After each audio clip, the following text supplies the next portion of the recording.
Hello learners, I am Dr. Meghna, working as assistant professor, and today we will be learning about managing family income. In this chapter, we learn about what is income, what is expenditure. We'll also learn about money, the concept of goods and services.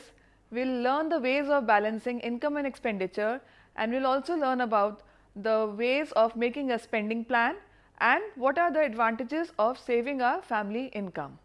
Now let's go on to the first slide to understand the concept of family income. Family income comprises of money, goods and services that are used to satisfy the needs and desires of each member of the family. Every family member has a certain need and a desire, and we use money to fulfill those needs and desire by buying goods and services, which you will understand. Goods are the commodities, various commodities that we use to satisfy our needs and desires, like you can see a car, utensils, washing machine, refrigerator and so on. You can have numerous goods with you. And we also spend money to buy certain services, like while hiring a maid, as she gives us the services, and for stitching clothes we are hiring tailors, or electricity. These are all services, or a telephone service. Now according to the income of the family, the money is allocated for different items. Family members contribute to the family income according to their age and skill. Every family member who is earning is contributing in a certain way through his age and through his certain skills. Adults contribute by earning and making use of their knowledge and skills. Every one of us in a family has a knowledge and has a skill. So we are contributing through our knowledge, through our skills for the family income. Now what is money? We are talking about using money to satisfy our needs by procuring goods and services. So what is money? Money is a form of currency which you spend to buy something or pay for services. Money is a hard cash you get in hand.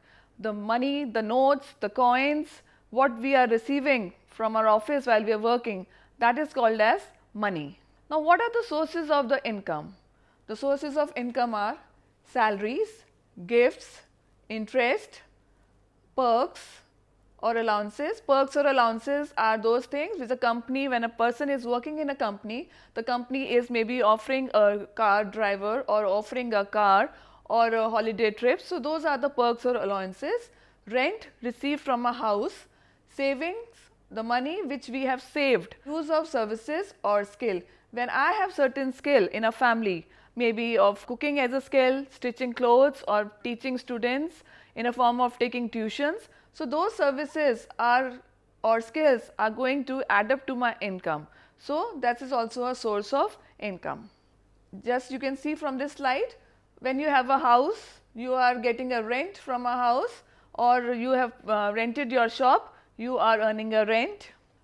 People invest in shares also in public limited companies or private companies, and by buying those shares in those companies, we are earning dividends, we are earning profits and interest. So that also becomes a source of our income, like interest received from bank or sale of shares and other investments add up to our income. Expenditure. Now we talked about income. What are the sources of income? Now what is expenditure? Expenditure is the money spent on buying different goods and services required by a family. When a family is acquiring a good or acquiring a service or paying for something, then how they are doing? They are doing by paying the money, and that paying of money, this process is the expenditure. Now we spend on different categories. There are different categories which we spend on. One is food, like a family needs to eat.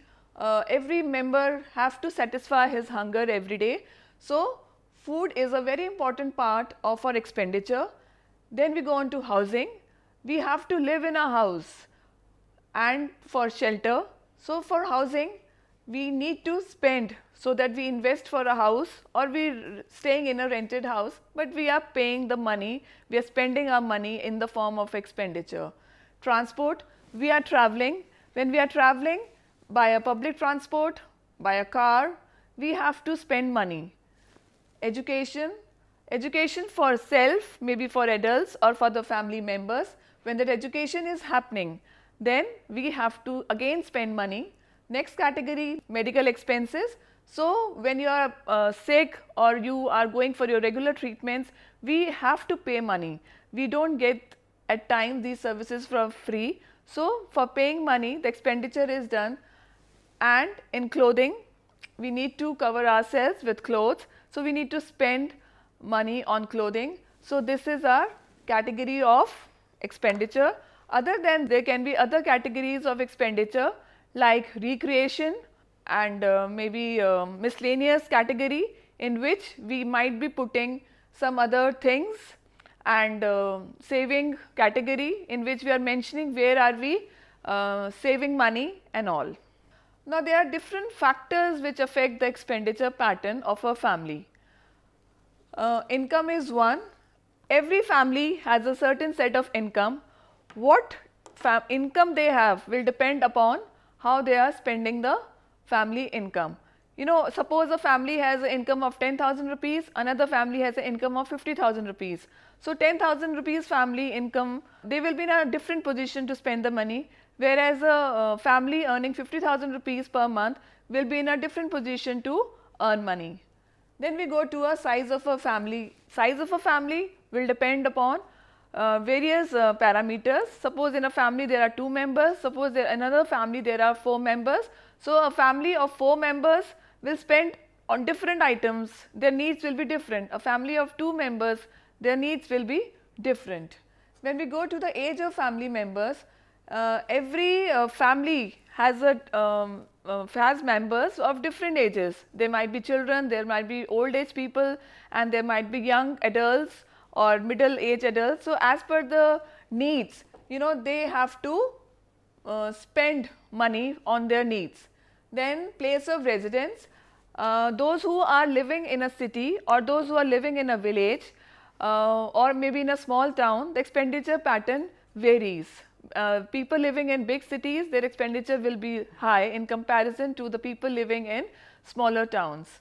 Going on to the skills. Now, family members have skills. Suppose a lady housewife is working at home, she is cooking her own meals, she is stitching clothes.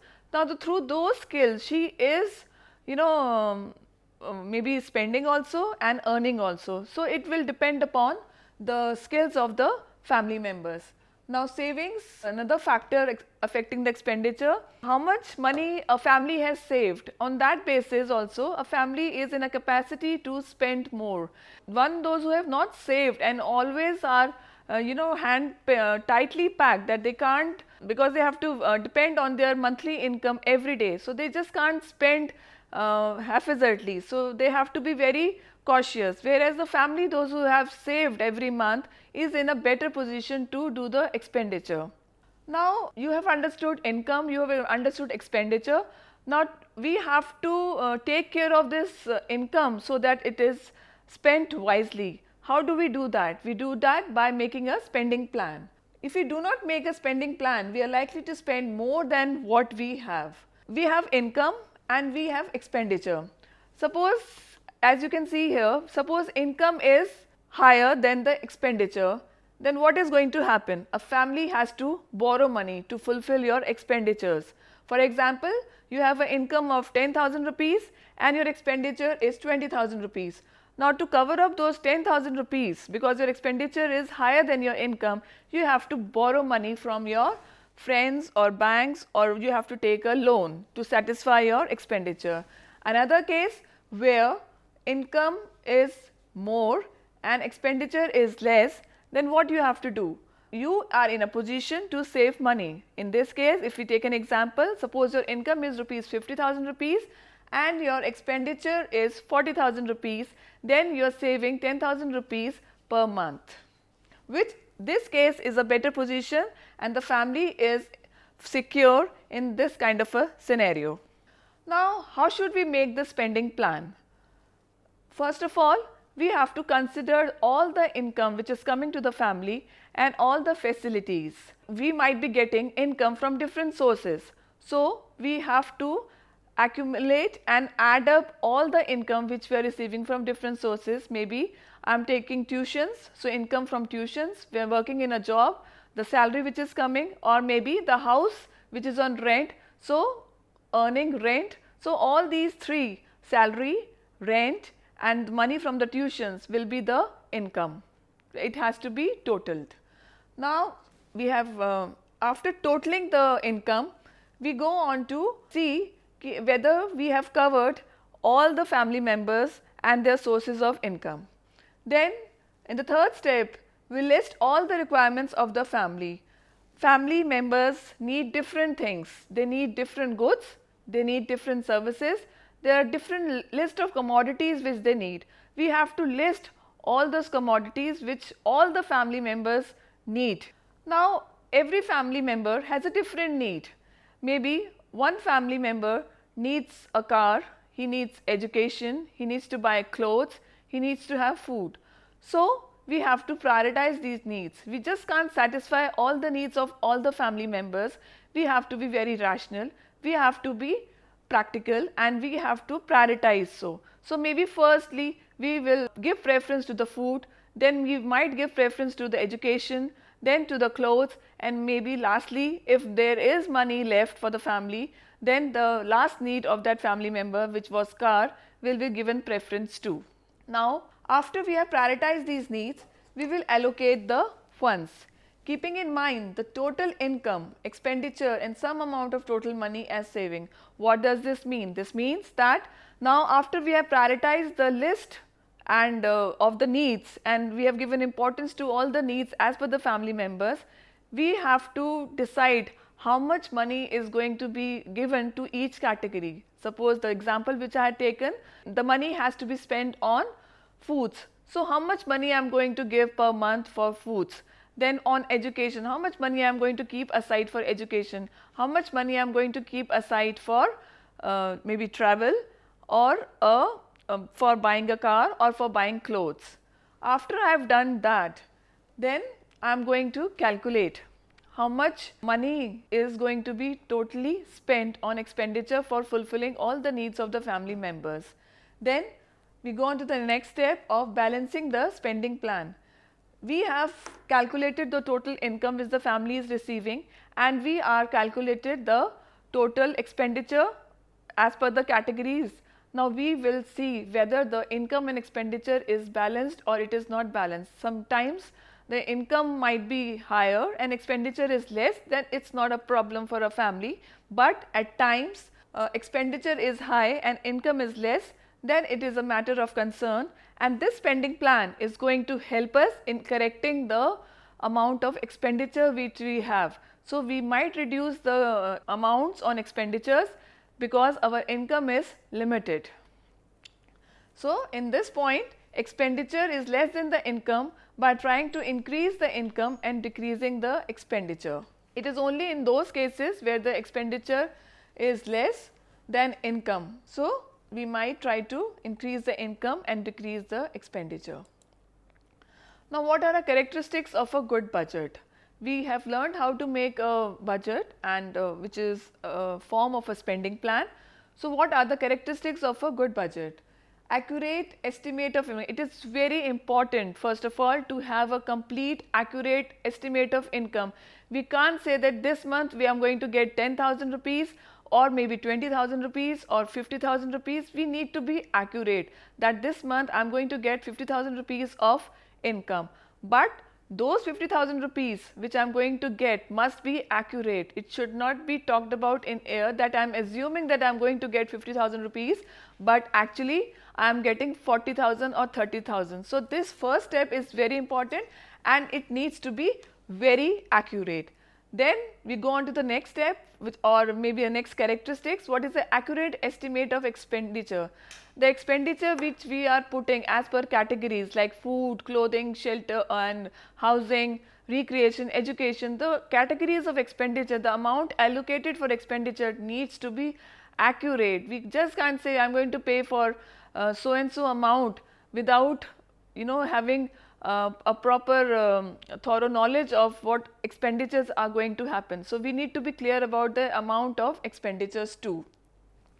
The expenditure estimate should be as accurate as possible look up the budget of a previous years or records of past expenditures and savings. Now the next characteristics is reasonably accurate allocation of money. The categories on which we have spent, they need to be very accurate. For food, for clothing, for education, for recreation, for travel, the amount which I am going to write, the money spent on each category needs to be accurate.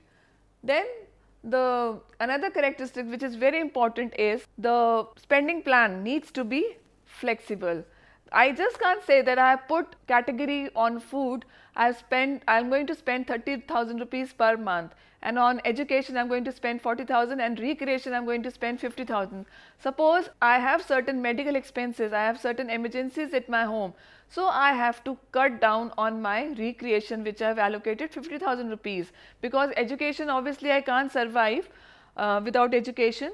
And on food also, suppose I have given 30,000 rupees on food, and I can start cooking at home and reduce the eating out, so that I am able to meet my medical expenses and other emergencies which I am facing.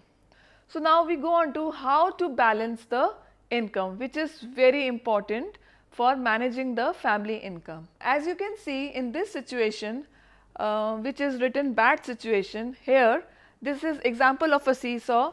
The expenses are very high and income is less. So the expenses will go up, and because the weights are heavy, and income is going to go down, and this is a very bad situation. If a family is in this situation, then the family suffers debt and they are too much under loan.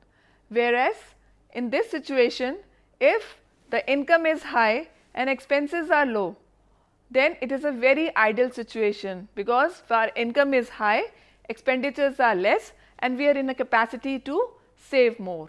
And this is a balanced situation where income is equal to expenditure. Maybe income is 10,000 rupees and expenditure is also 10,000 rupees. But this is not an ideal situation, because in this case we are not saving any money. Ideal situation is this, where income is high as we are in a capacity to save money. Now, what should we do so that we are in a capacity to save in case of where our expenditure is high? We can't say that expenditure is high, so cut down on all the needs and desires. There are other ways to increase the family income. One of the ways is to earn more. No, we need to find other sources of supplementary income according to your capabilities and skills, like taking tuition, stitching clothes. Every family members have some skills, have some talents. They have to start working on those skills, those talents, so that they are doing some extra work to add up to their income through tuitions, through stitching clothes, through cooking meals at home or whatever. Then increase the income by taking part, like in a part-time job, overtime, household production like kitchen garden, making preserved food items, etc. Now, suppose in a house, in a family, a man is earning 10,000 rupees, but the income is not sufficient. So he might take up a part-time job, he might do overtime, but it might not be possible for him to stress himself so much, because his health is also important. In that case, other family members can start growing vegetables. In case they have a kitchen garden, they can start making food at home. They can reduce their expenditure of buying clothes by stitching clothes in their home itself. Now we go on to the sources of income, which is very clear from this picture. Like suppose the person is already in a job, but he has taken an evening part-time job, maybe as a in a caterer or as a data entry operator, just for example. Another way to add up to your family income is to use your skills, as you can see, by stitching, by knitting, by growing vegetables, by cooking vegetables, by making pickles at home, by making jams at home, so that money is not spent on acquiring these things at least. Another way, other than earning more, there is another way. Suppose one is not in a capacity to earn more, one person doesn't have that much of time. So what we have to do in a family? We have to cut down on expenditures, because when we don't have an extra source of income, we have to cut down on expenditures. Now, what are the ways? Do not waste food. Whatever you are eating, please don't waste food. Give appropriate preference to the foods. Whatever you want to eat, just cook that much amount of food so that it is not wasted. Even cutting down on eating outside, because when you have to live within your limited income, so you just can't go out every day or very frequently to restaurants and spend money. Suppose you're spending on one meal while you're going to a restaurant, you're spending 2000 rupees. But if you are cooking at home, maybe you need only 3000 rupees per month for buying the grocery. So eating out should be cut at that situation. And save electricity and water, we need to be cautious, because when we are saving electricity and water, we are reducing our electricity and water bills. In this way, we are cutting our expenditures. Then ironing and washing at home, we can do ironing at home, washing at home, so that we don't have to hire extra services, hire extra maid, so that our income is preserved. Then economic use of resources, it's about every resource, whether it's a fuel, whether it's food, whether it's electricity, whether it's clothing. We need to be very economical and cautious of all the resources which we have, because ultimately that's going to add up to our income. Then use of public library instead of buying storybooks. In a family, children and adults may be in a habit of reading storybooks or other kinds of books. Then every time buying and keeping a stock of books might be an expensive affair. So you can find out places of public library and places where there is a lot of options where you can go and read with your family, and it will be an enjoyable affair also, and you save money also. Use of public transport. Traveling to your workplace in a car might be expensive because the fuel costs are high. So in these cases, you can take up a public transport, maybe by a train, a bus, metro, whatever, so that you're not spending on the car. Then avoid impulsive buying. We all have a tendency to go out, shop, we all want to do that, but we should always buy whatever is needed, so that we are not spending haphazardly, and we are giving a thought before spending. We also need to be careful that it's not an impulsive buying. Maybe I'm going out in a shop and I decide that I like this thing. Maybe I don't need that thing. Just because I'm liking that thing, I want to buy without realizing that I don't have a budget to buy so much goods in this month. So I need to be very cautious about my impulsive buying behavior. Now there are certain the different categories of expenditure which we have discussed, which are food, housing, education, entertainment, transport, clothing, medical, miscellaneous, saving. Now we've also discussed about the amount to be allocated, the amount of money to be allocated for each expenditure, but there is a certain guideline of different categories of percentage which has to be given. So maybe you can understand with this pie chart. For food, we need to allocate 30% of our salary, and for housing, which is also another important, we will allocate 20% of our family income, because we need to, maybe we are living in a rented accommodation, we need to pay for the rent, or we have our own house but it's under loan, so we need to pay for the EMI. Then we need to go, and our kids need to go to school for education. So 10% of the family income can be spent for education. Entertainment, one can reduce for 5%, and going for transport maybe 8%, because you need to travel for your office. Your children might be needing to travel to schools and colleges.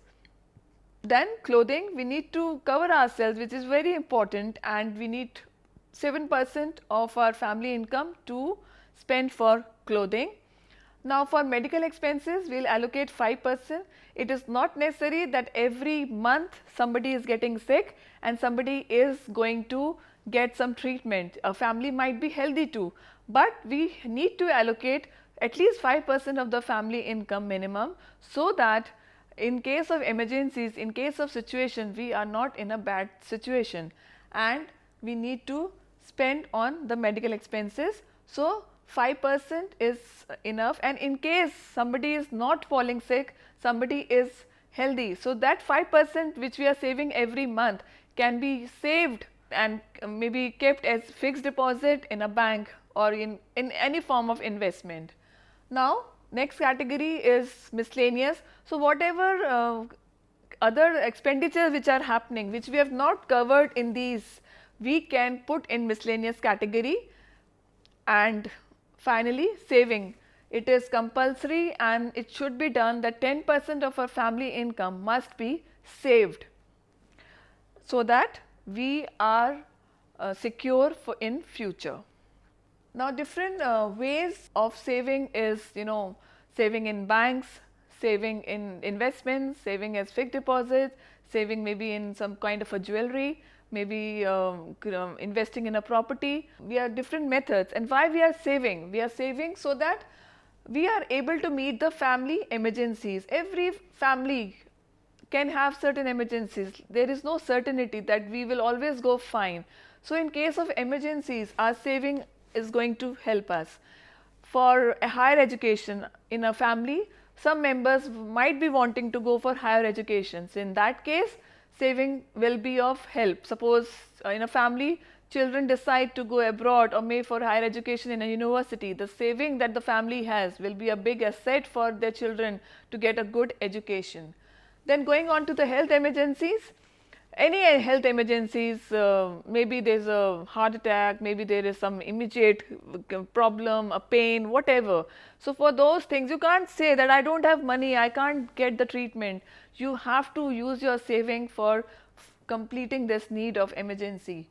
Then children marriages. In our country, we have a beautiful culture of supporting our children. So, we really need money for that. So, saving is utilized for our children marriages and to secure their future too. Then old age security. We won't be young forever, we will grow old. So, we will be using that saving for our old age, because you might not be in a position to go to the office and work and get salary. So, saving is very important for old age. And last but not the least, buy luxury goods. I will not say that avoid your luxuries, only focus on needs, only focus on what is important. Of course, we also need to buy certain luxuries. Maybe we want to travel by air, by aeroplane. If we have saved lot of money with us, so saving plays a role here too. So, you have understood different concepts about the family income. What is income, what is expenditure, what are the different goods and services, what is a way of making a spending plan, how to balance the income and expenditure, and what is the importance of saving and how the saving is of help to us. And finally, you have also learned about the different percentages which we need to put for the different categories of expenditure in a family. Hope you have understood this chapter well. Thank you.